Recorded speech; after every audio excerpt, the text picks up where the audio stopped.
Hey guys, it's chapter 29, The Search for Order in an Era of Limits from 1973 to 1980.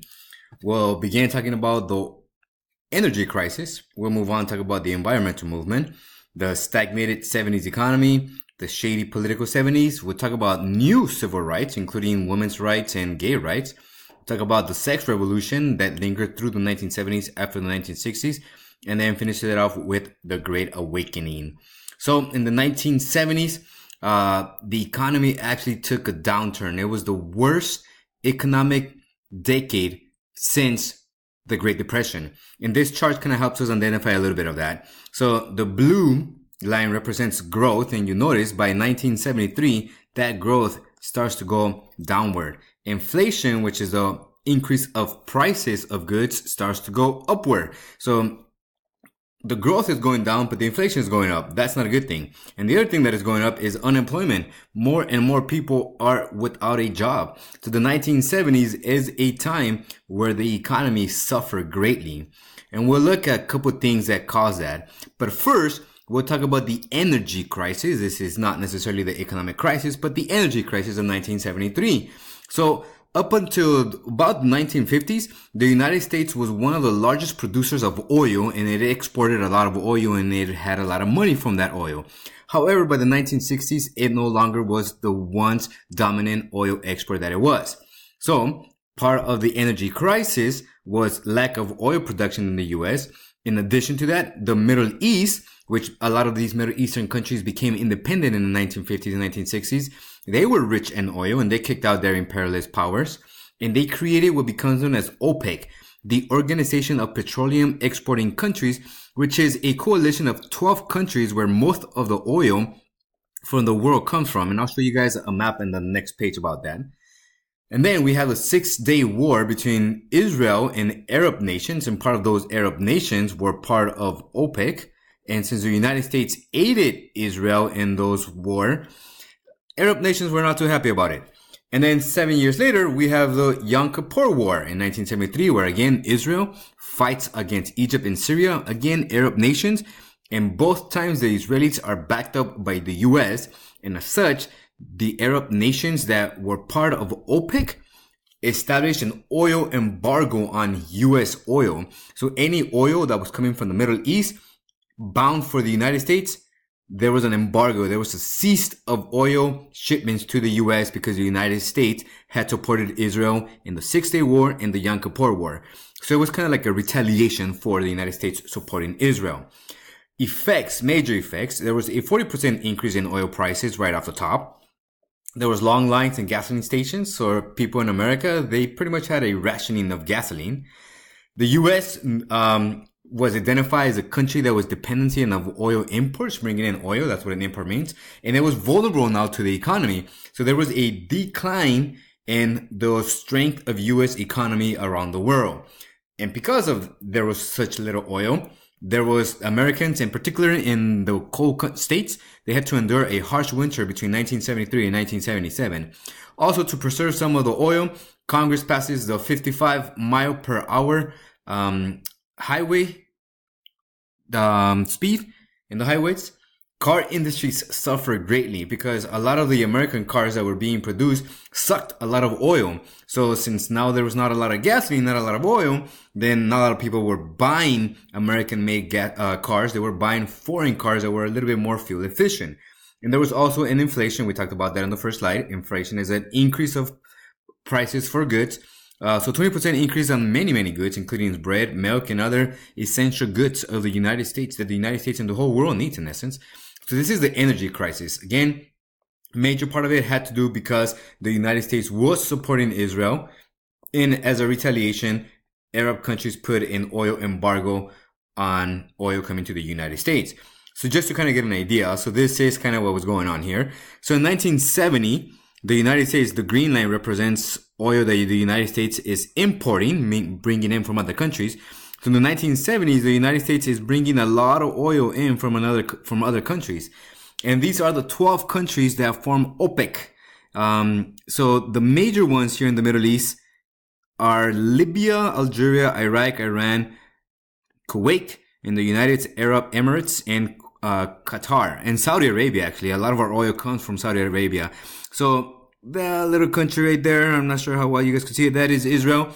All these countries, they fought against Israel. Well, not all these countries. Some of these countries fought against Israel. The United States came in support of Israel. So as a retaliatory weapon, these Arab countries established an oil embargo coming to the U.S. So very, very little oil was coming to the U.S. And what little there was, it was very expensive. And here is a chart more or less that gives you that. In 1970, notice, oil cost only 31 cents a gallon. 12 years later, oil had only increased 5 cents. So it was 36 cents per gallon. So it wasn't that bad, right?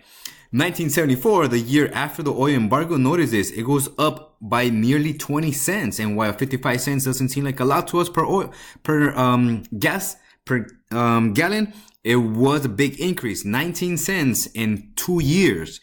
Again, we do have another oil embargo in 1979. So you notice in 1977, before the oil embargo takes effect, the second oil embargo, gas was 64 cents.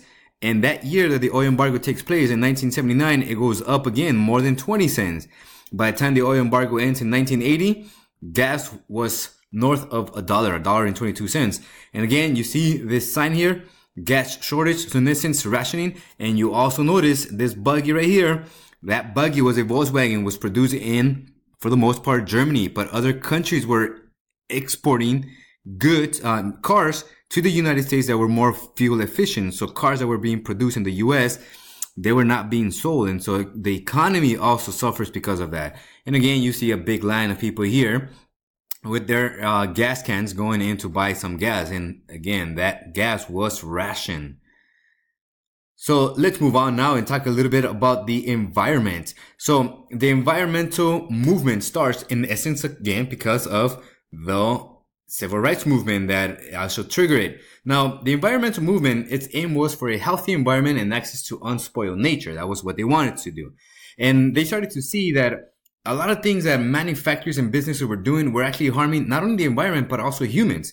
And a major book comes out in 1962. Rachel Carson, she writes Silent Springs, where she identifies how pesticides were toxic not only to humans, but also to the food. And this opens the eyes to many people that the United States needs to take care of its environment. Now, adding to their cause, in 1969, we have 3 major incidents that solidify the movement's claim. One, there was an oil spill near Santa Barbara, and a lot of that oil spill harmed, obviously, the beaches and the marine life there. The second one was in the Cayuga River. It actually burst into flames because of all the toxins that were in that river, all the flames. And so a lot of that river was damaged. And then and this is all in 1969, there was an airport construction near the Everglades in Florida that again was endangering not only wildlife, but also the natural environment. So because of all of this, the environmental movement gained momentum. And in 1970, they have the first Earth Day, where 20 million people gathered together to bring awareness in issues of the environment. As a response, Congress passes the EPA, major agency that we still have today, the Environmental Protection Agency, or EPA. In essence, part of the major things that the EPA is requiring people to do is developers who are going to start to construct a project, they are also required to report the potential harm done to the environment by the project that they are producing. So it provides some form of protection for the environment. Now, this tree here that we have, it kind of represents the environmental movement. Well, the environmental movement actually has its roots on the conservation movement during Theodore Roosevelt in 1903, the preservation as well. Remember the Sierra Club by John Muir, and also during the Great Depression, Franklin Delano Roosevelt, some of his new deals were to protect the environment because they realized that American natural resources were finite, that they could end. So it sprouted in what it did. We have the EPA there, which I already talked about. Also, the environmental movement forces Congress to pass the Clean Air Act. And the whole purpose of that was to monitor air pollution and have government agencies reduce air pollution because of that. And at the same time, protect humans from possible diseases that could come out of because of the air pollution. And they also passed the Endangered Species Act in 1973, which does exactly what its name does. It was supposed to protect species that were threatened or endangered to being extinct. And so it's not only protecting the environment, it's protecting wildlife, it's protecting humans. So the environmental movement has major positive impacts on the environment and on humans. EPA, we still have it today. Major movement. I hope that some of you guys who are interested in environmental policy and environment, get into it. It helps protect the environment and humans. Now, there was always a backlash to this. The corporates always attacked the environmental movement. They argued that environmental regulations would harm business, employment, and capital, meaning money. So they didn't want some of these agencies to pass laws that was going to limit their businesses. Environmentalism divided Americans between those who favor economic growth and those who favor environmental protection. And again, the environment is there for us to protect. So some of the places that I would strongly suggest is to go out in the desert and see those skies, and also to see the beauty in Utah that is some of the major landscapes there as well. We're going to move on now and talk about the economy. Stagnated 70s economy. Stagnated means that it doesn't grow. So part of the reason the economy was so bad in the 1970s, again, it hadn't been this bad since the Great Depression, was because the United States was spending so much money in the Vietnam War, and at the same time, LBJ wanted his Great Society, which is social programs for social problems. Now, in addition to all of this, we also have foreign competition. Like I mentioned earlier, the Volkswagen, Germany was producing a lot of cars and they were exporting them to the United States. So people were buying German cars instead of American cars. And Japan also industrialized, and they began to flood the country, the America, with steel. And steel had been the crown jewel of America for nearly 70 years. Steel was what helped America win World War I and World War II. But now, because we have foreign steel that is cheaper and more affordable and sometimes more durable, Americans are no longer buying US steel, they're buying foreign steel. So some of the effects, the economy begins to shift from a manufacturer to a service economy. So the United States was no longer producing goods, but they were providing services. We also have high unemployment and inflation, low production and no growth. Again, stagnation. Americans, because they don't have as much money as they did before, they lost purchasing power. Again, US steel goes on a downspin. And here's a major one. Deindustrialization. So industries began to downsize. They began to replace humans with machines. That's automation. And they also start to invest in new technology, which again reduces the amount of jobs. So in the 1870s, the United States starts to industrialize. 100 years later, they begin to deindustrialize. And this is in part because of the economy that was being stagnated. Factories naturally closed. There was an increase in strikes, but there was a decrease in union membership. By the 1970s, only 18% of Americans actually belonged to the union, and unions started to lose a lot of power because companies could no longer afford to give the unions what they demanded. So that was the economy. Now let's look at politics.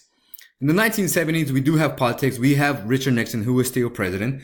And then we have the Watergate scandal. On June 17, 1972, 5 men were arrested for attempting to break into the Democratic National Committee. These 5 men were Republicans. And some of those 2 men were Gordy Lytton and Howard Hunt, who were ex-FBI and CIA agents working for the Presidential Nixon Committee to re-elect the president. In other words, CREEP. They were the masterminds behind breaking into the committee. They, in essence, wanted to wiretap the Democrats and see what they were up to. Now, Nixon denied any involvement at all. However, he then pays hush money to these burglars so they could stay quiet, and he ordered the CIA to stop an FBI investigation into the affair. And that was his mistake. This is called obstruction of justice. He is preventing justice from taking place. So that is a criminal offense. And so there is an investigation that is launched. Meanwhile, Nixon gets reelected, and after he gets reelected, Liddy and Hunt began to talk about the Watergate affair. And this spills trouble for Nixon. On May 1973, a Senate committee starts to investigate implications that Nixon was involved in the illegal cover-up. By a year later, in June 1974, the Senate begins preparing impeachment articles against Nixon, finding him guilty of violating something. Nixon knew that he was going to be found guilty. So instead of going through the whole process, on August 9, 1974, he just resigns. He is the first and only president ever to do so. The following day, his vice president, Gerald Ford, is sworn in as president. The following month, Ford granted Nixon a full, free, and absolute pardon. He let him go free. The public is outraged, and the Watergate scandal actually affects voting rights because people no longer trust the government.